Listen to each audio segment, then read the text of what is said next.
5 nights and 6 days in Rafah.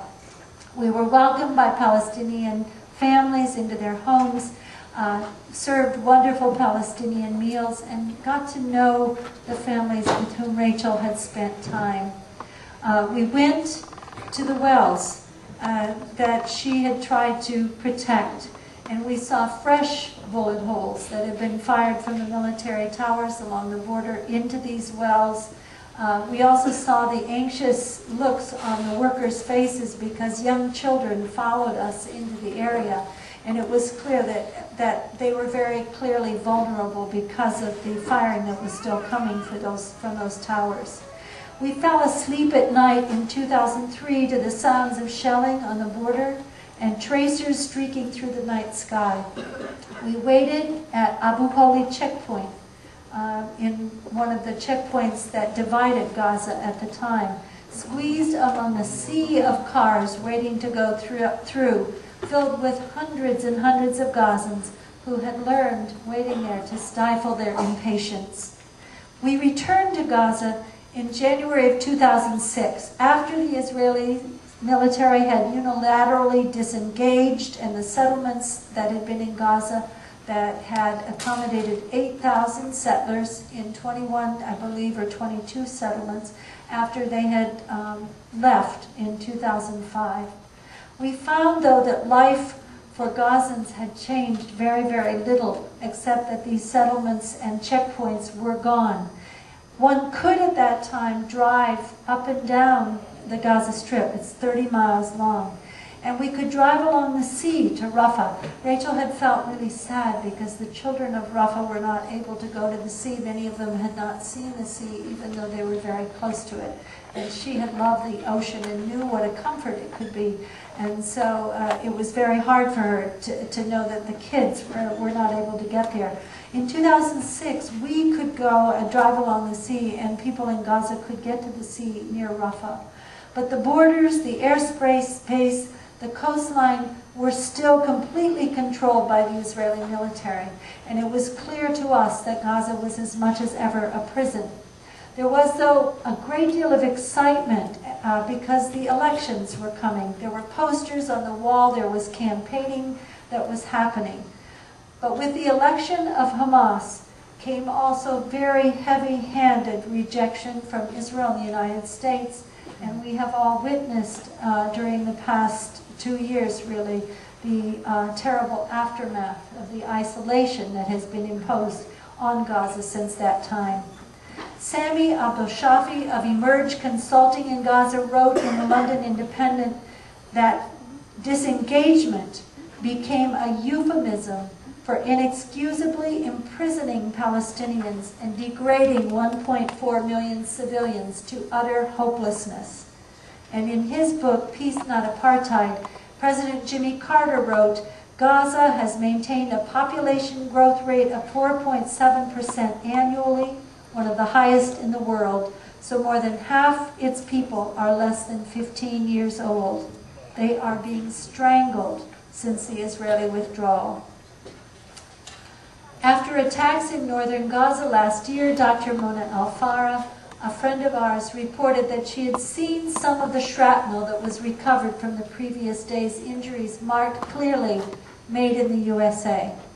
Craig and I believe that we must demonstrate to the people of Palestine and to the people of Gaza that we come with a different message from the United States, one of friendship and one made of a sincere and an enduring commitment to a true resolution of the problems there.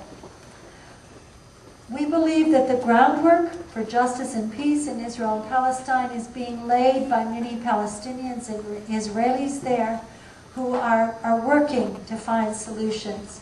We in the United States must do our part to end U.S. government and corporate support for the Israeli occupation and to work for freedom, equality, and security for both peoples.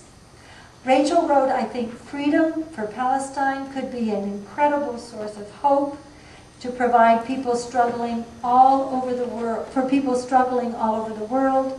I think it could also be an incredible inspiration to Arab people in the Middle East who are struggling under undemocratic regimes which the U.S. supports. I look forward to more moments like February 15th, when civil society wakes up en masse and issues massive and resident evidence of its conscience, its unwillingness to be repressed, and its compassion for the suffering of others. I look forward to all of us who are new at this, developing better skills for working in democratic structures and healing our own racism and classism and sexism and heterosexism and ageism and ableism, and becoming more effective. The world has responded to Rachel's story in many ways. I like to close with just two messages that we received in the days following her killing. From a woman in New York State came this message. My grandparents fled the pogroms of Russia 100 years ago and spent decades working for the creation of a Jewish homeland. I'm certain that if they were alive, they would weep for all that is happening there now, as I do. And from a gentleman in the Middle East came this message. I write to you as a parent myself, and also as a Muslim who believes passionately in the freedom and dignity of every individual on our earth. It seems to me that we too carelessly forget or disbelieve our shared identity across all times and cultures, when in fact we are one human family desperately in need of peacemakers. Thank you.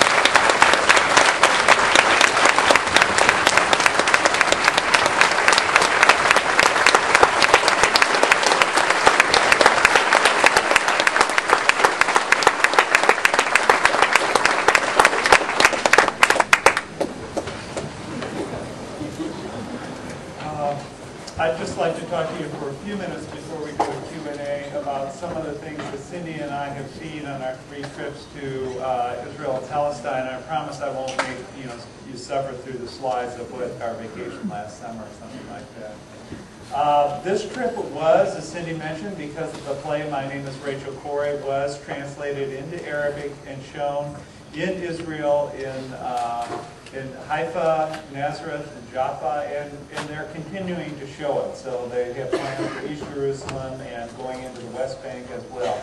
This is the set as it was in Jaffa. And here is the actress Rana, who played Rachel, and a beautiful woman who did just a marvelous job, even though I couldn't understand it about 3 words that she was saying. She was great and wonderful.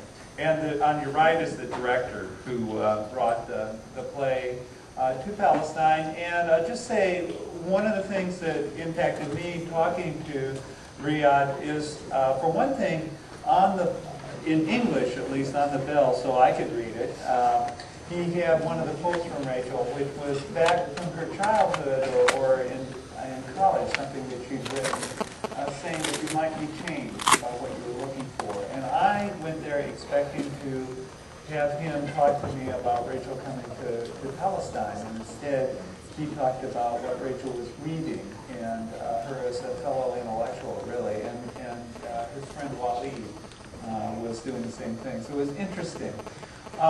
Just a little bit about Israel and Palestine. You're trying to understand the situation very quickly, and in some ways, people always say it's so complex.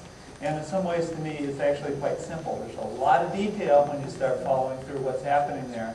But in some senses, to understand it, it's pretty simple. On your left, and I'm not sure you can see my little dot over here, but on the left is a map of Israel and Palestine before it was divided by the UN, and in green here is the part of it that belonged to Palestinians, and in white is what belonged to Jews at that time. This is the plan in 47, which was the division of the historical Palestinian